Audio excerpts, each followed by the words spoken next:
This is CBC Vancouver News.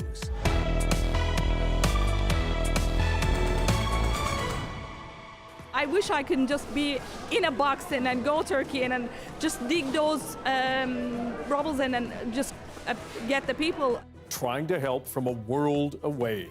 British Columbians rally for those devastated by the earthquakes in Syria and Turkey, while a BC rescue team heads to the disaster.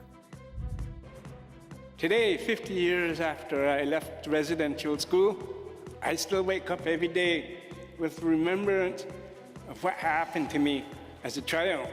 The provincial government plans to make the National Day for Truth and Reconciliation a statutory holiday here. There are Black students on this campus who need a space, who want a space to connect with other Black students on campus. And trying to create new connections at UBC for Black students. Good evening, I'm Dan Burritt. Thanks for joining us. British Columbians are stepping up to help those devastated by the earthquakes in Turkey and Syria. More than 7,000 people are believed to have been killed, and that grim tally is set to rise. Yasmin Ghanea has more on the help being sent from here. More harrowing images out of Turkey today as emergency officials continue to assess the damage and survivors wait for help rescuing loved ones. Meanwhile, at a warehouse in Vancouver, more than 100 people are mobilizing, unloading bags and packing donations to send to Turkey. The most important thing, of course, the manpower. We are so far away from Turkey.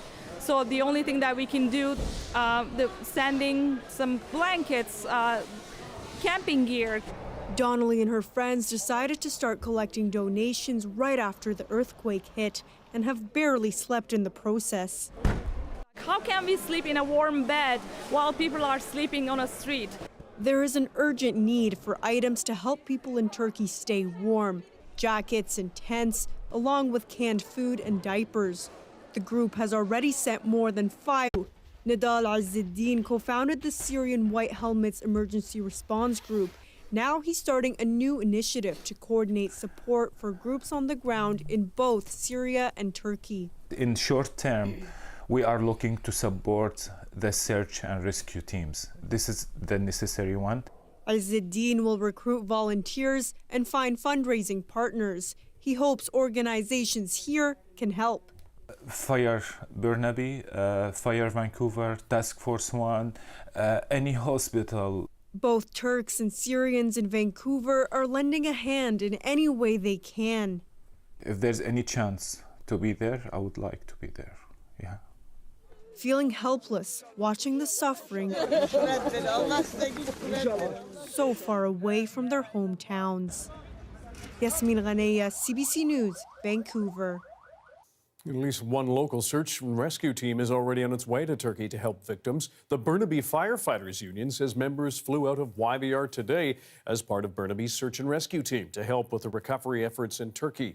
The team includes members of the Burnaby Firefighters Charitable Society and volunteers. Staff at Turkey's Consulate General in Vancouver say they will forever be grateful for the help. The National Day for Truth and Reconciliation is set to become a statutory holiday here in BC. The provincial government has introduced a bill that, if passed, will make September 30th a holiday starting this fall. As Mira Baines explains, the move puts our province in line with the federal government. As a province, we too have a responsibility to remember the children who never came home. Minister of Indigenous Relations and Reconciliation Murray Rankin says September 30th is about taking time to reflect on the experience of residential school survivors and their families. Residential school survivor Phyllis Webstad founded Orange Shirt Day about 10 years ago. She recalled a story about her grandmother and her experience. She brought me to town to buy something to wear to go to school. I chose a shiny orange shirt. It was bright and exciting, just like how I felt to be going to school for the first time. I was unlike any other child at that age. When I got to the St. Joseph Indian Residential School, my shirt was taken and I never wore it again. Truth and Reconciliation Day is marked on the last day of September, the month many children were forced to go to residential schools where they were subject to horrific abuses, including Eddie Charlie, a survivor of the Cooper Island Residential School off the east coast of Vancouver Island. Today, 50 years after I left residential school, I still wake up every day with remembrance of what happened to me as a child. Labour Minister Harry Bains says the province is working on ways to commemorate the day, which gives time for workers to take part in community events. Well, every worker who is covered under the Employment Standard Act is entitled to have a day off with pay. The day is already recognized as a stat in other provinces, including Prince Edward Island, the Northwest Territories, Nunavut, and Yukon, and federally. Mira Bains, CBC News, Victoria. Still in Victoria, BC Cabinet Minister Selina Robinson is sharing a familiar health challenge. She says she has been diagnosed with cancer again. She was first diagnosed in 2006 with a rare form of intestinal cancer, and last month, during a checkup for her skin, she was given the new diagnosis. She has started chemotherapy again and plans to stay in the cabinet, saying, quote, "I'm not going anywhere." Robinson is the Minister of Post-Secondary Education and Future Skills. Her colleagues on all sides of the legislature wish her well. In Ottawa tonight, the federal government is pitching a new healthcare deal with a lot of new money, $42 billion in new cash over the next decade. The premiers call it disappointing. But as David Cochrane tells us, with our healthcare system in major crisis, it may be the best-case scenario. A 2-hour meeting for the Prime Minister to spell out a 10-year plan and try to win the support of 13 premiers. It didn't quite work. It is more money than it was yesterday, but again, I think a little disappointing in terms of the new money that was there. This proposal is fiscally limited, but I think that it provides a foundation. What we see this as is a starting point. It's a down payment on further discussions. That down payment calls for $196 billion in increased federal spending over the next decade.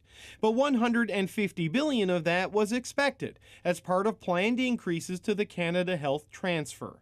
The new money, $46 billion over 10 years, to cover off bilateral deals with the provinces and territories and top up the transfers. The numbers are big when stretched out over a decade, small compared to what the premiers wanted each year.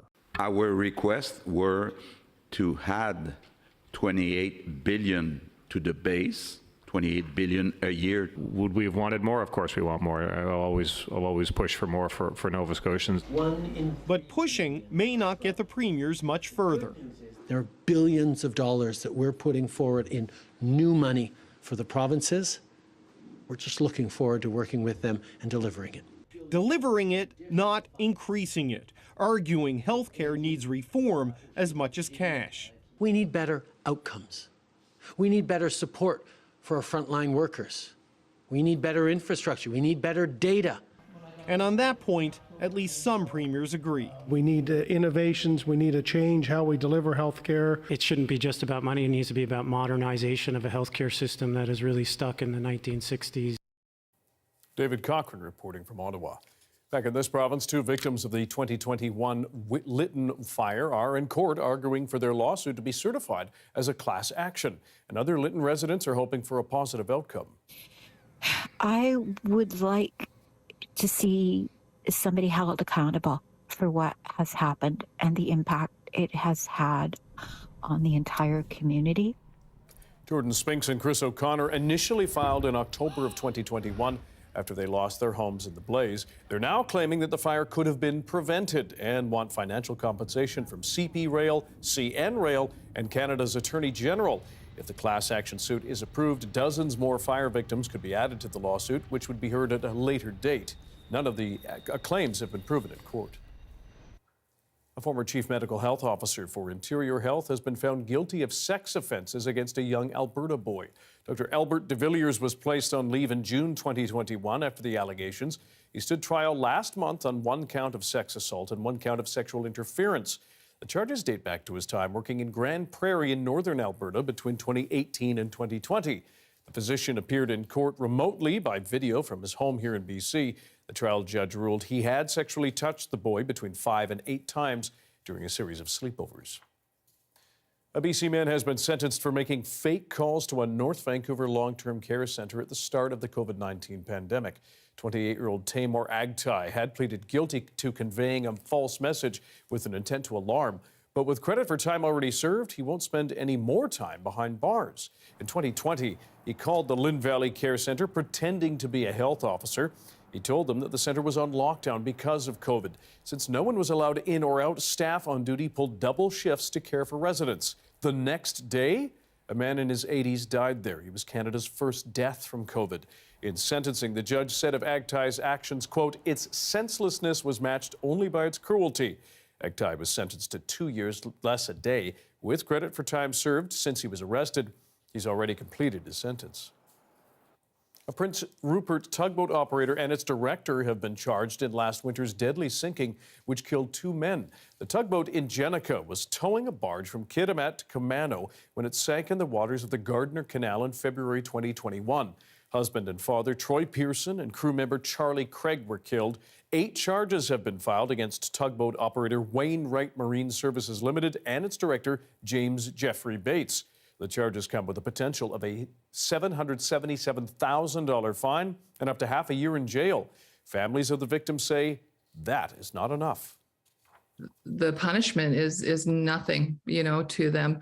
Or to any company, a company of that magnitude with as many contracts as they have, they could just carry on business as normal. In 2022, Wainwright and Bates Properties Limited were fined more than $60,000 by Transport Canada for safety violations under the Canada Shipping Act. None of those charges against the company or Bates have been tested in court. The Sunshine Coast Regional District has lifted its remaining water restrictions 9 months after they were first imposed. The Chapman water system is now free to use. This after the district warned the reservoir, which serves 90% of the people in the area, was at risk of, quote, imminent exhaustion, essentially running out of water.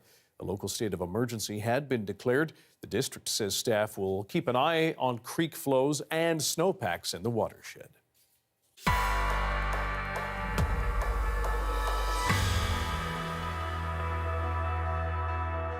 We want to share another story for you for Black History Month now.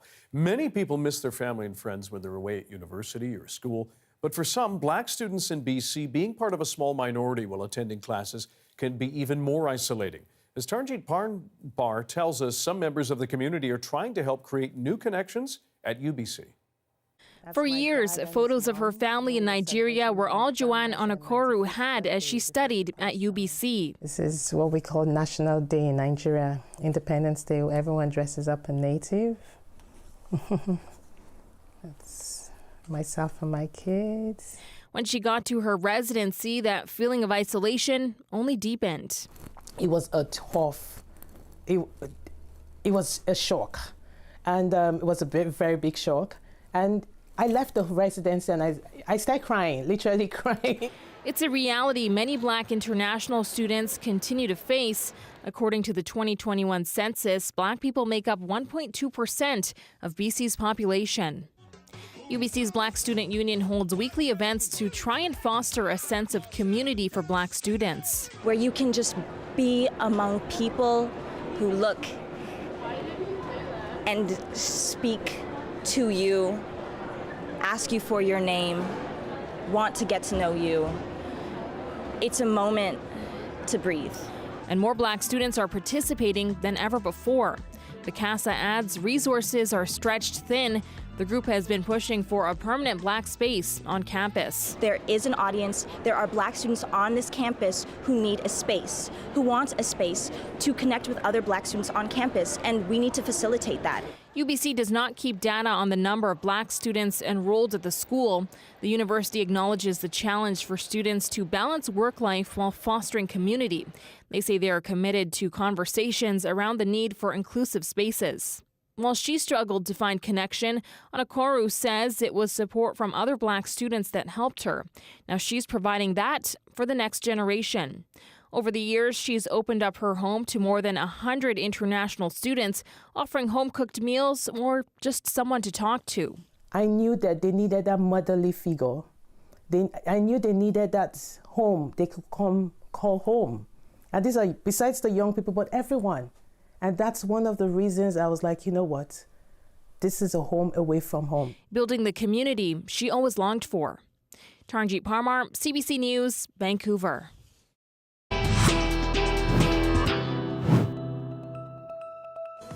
A signed jersey from the Great One stolen, and the frustration over numerous break-ins. How this shop owner in BC is dealing with the loss. After the break.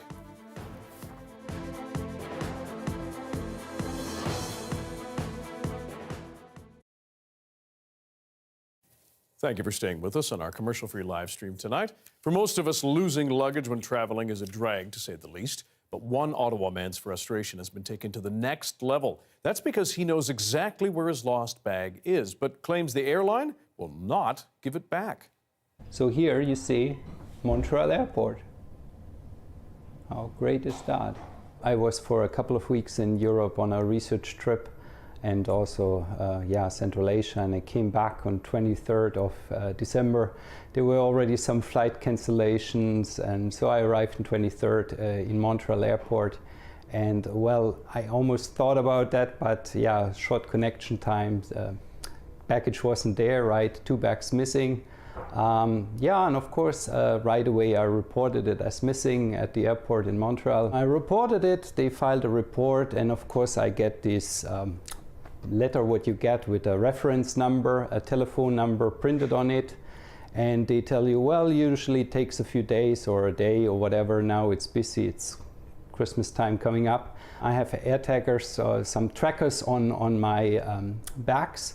And so I definitely saw at some point, I think it went 26th, 25th of December, I saw, well, they are both now in Montreal Airport, and see even the locality where they are. The one went just through customs, the one is already in arrival area. I think, okay, let's go with my kids to Montreal, do a road trip. And first, I filed reports. I wrote to, I asked Air Canada, can you help me? They tell me the bag is with Swiss. Swiss tells me, no, sir, you have to call Air Canada. And back and forth, and the bag seems to sit in Montreal Airport in a secret vault nobody can touch and go to, and none of the 2 airlines is feeling responsible. The bag is there, and probably every day now with this weather, there's another flight delay. They just pile it up, and there's one bag below. And maybe if we're lucky, we are, Easter holidays or whatever, but then there's the next traffic disruption. Then we are in the summer, another peak season, so I don't know. I kind of give up on it, and honestly, let's say 2/3 of the content is like replaceable, right? And if I get money, okay, right? But some things are not replaceable, and it's just annoying to see it sitting there, yeah.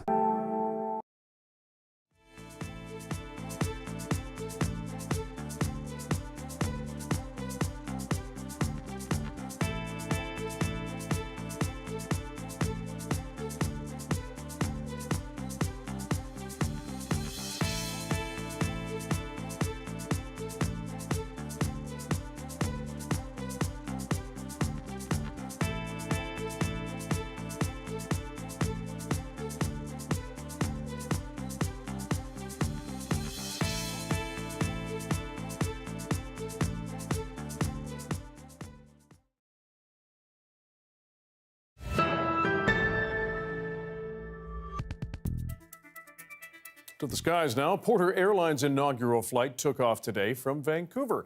The airline will fly from YVR to Toronto's Pearson Airport and back. This came after the acquisition of 50 Embraer jets, allowing for longer flights. Porter is based out of Billy Bishop Airport in Toronto and is popular in Eastern Canada. Other new routes starting from Toronto go to Montreal and to Ottawa.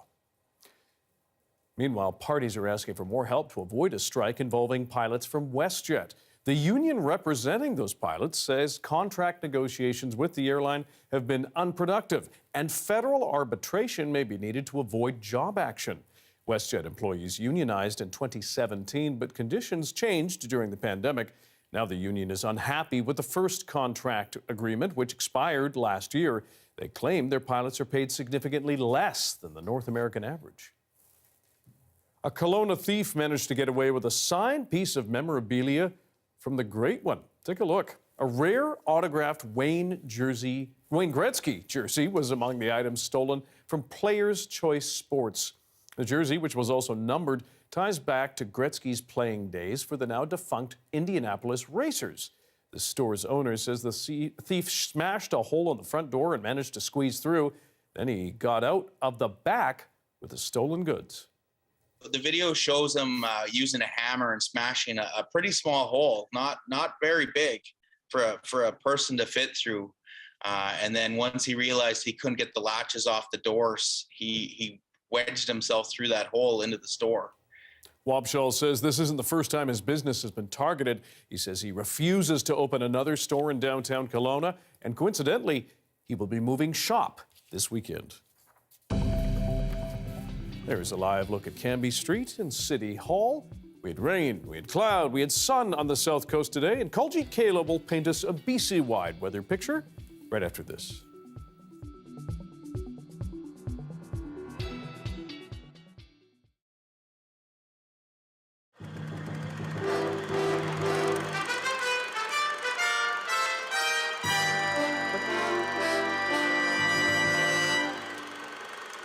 Mud, rocks, debris, and roaring water hit this quiet community of Lions Bay like a thunderbolt this morning, turning the orderly setting into a mishmash of broken homes and torn-up property. 4 massive waves transformed tiny Alberta Creek that runs through the center of town from a trickle into an uncontrollable wall of water. 2 teenage boys, 18-year-old Stephen Wade and his 19-year-old brother David, were crushed and died instantly when a trailer they were sleeping in next to the creek was flattened and buried. A third family member, 17-year-old Shannon, was pulled free just seconds before the structure was destroyed. Her parents were unhurt, but their house was also demolished. 4 people were taken to hospital, and at least 4 other homes were smashed and several others threatened. The first wave hit the town at 3 a.m. No one had any warning. It knocked out the road between Lions Bay and Squamish. Nearly all telephone lines were out, and many people were without water and heat for several hours. We were all quite surprised that it happened to Alberta Creek. We expected on some of the longer spans where the creek channels are wider and deeper. Alberta Creek is a very, very small creek. We had boulders and logs coming down from way up on the cliffside, and it really was a surprise. There are a lot of homes along Alberta Creek built there because I guess people just never expected that Alberta Creek would flood like this. Some people managed to get into their clothes and then were forced to flee for their lives, losing everything. Johanne Olsen and her family were asleep at the time. We just went back earlier this morning after we came back from the hospital, and all I hope it would be declared as disaster because there's nothing, absolutely nothing there we can retrieve at anything. Furniture is in the pool, and everything's just flooding. Everything's broken. The dog is trapped inside. We can't get him out. The dog is still in there? Yeah. Are you going to try again? That's not very much to say. You know, it's your home, it's your everything that's been gone. Others were also left homeless, but their neighbors came to their temporary rescue. People carried their meager possessions to nearby homes, prepared to spend the night and try and start anew tomorrow. You have something in your arms there. Is that from some neighbor's house? It's a very close friend of ours, yeah. And the mother's in hospital, and the boy is there and trying to save belongings out of his house. And I'm helping him to get the stuff out. One of the friends of mine who the whole house is completely destroyed, they went out with no damage, and I hope they come tomorrow and live in my house till they know what they want to do. But that's normal. We are one big family here, and when something happens, we have to care and we have to help. At least one report indicated a cistern above the highway was smashed by logs and rocks, causing the massive slide. Water poured off the rocks at numerous places, covering the road at one point and threatening 2 other bridges. It will take crews at least 2 days to put a temporary Bailey Bridge in place, so the route beyond Lions Bay to Squamish and Whistler will be closed to regular traffic until then. Hi, I'm Amy Bell, and here's what's in your CBC Vancouver inbox. On March 8th, celebrate International Women's Day with Gloria Makarenko at the West Coast Leafs Equality Breakfast. Get your tickets at westcoastleaf.org. And dance away the winter blues with Corleone at Pop Capella 3 on March 3rd and 4th. Backed by a band of Vancouver's best, the Corleone Ensemble will take on your favorite hits. Tickets at corleone.org. The weather update is brought to you by Direct Buy Furnace, installing the most reliable heating and cooling brand. It's hard to stop a train.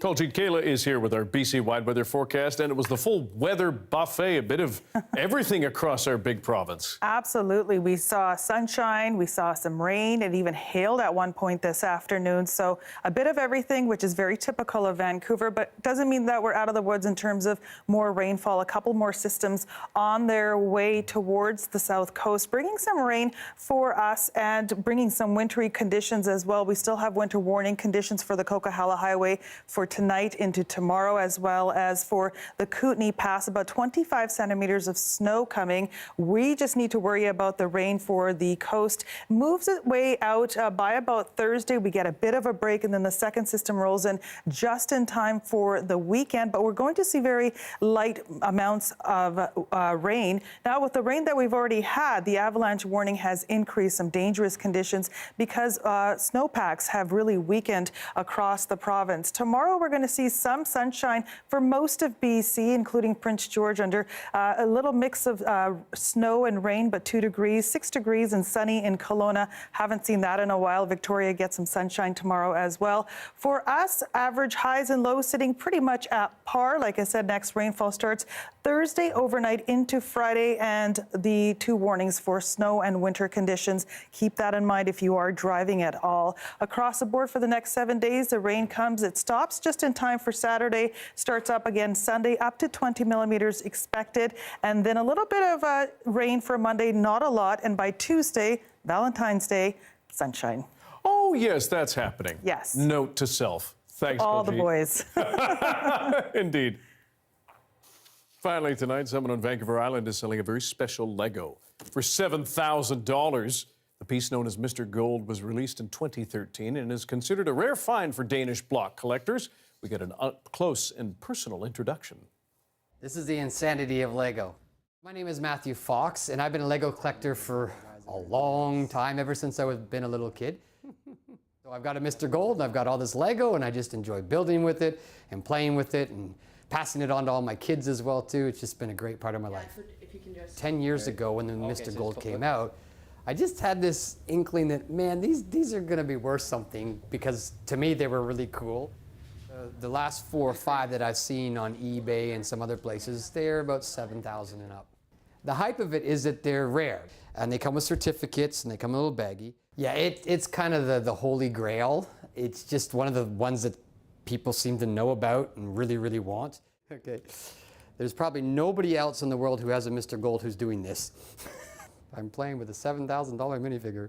I actually had 4 at one point that I had just bought, one from eBay, one from local, and a couple other people. It's not real gold, which is crazy, particularly for the value. The Mr. Gold, it's a special process that was somewhat complicated that they haven't done with many others. There was a C3PO and one other one that did a chrome one as well too, but there's not many of them like this. It's nice to watch my kids get involved with Lego. I love it at Christmas and birthdays to be able to give them Lego, because it's great. It's good to have them in building and being creative rather than having them stuck in front of screens all the time.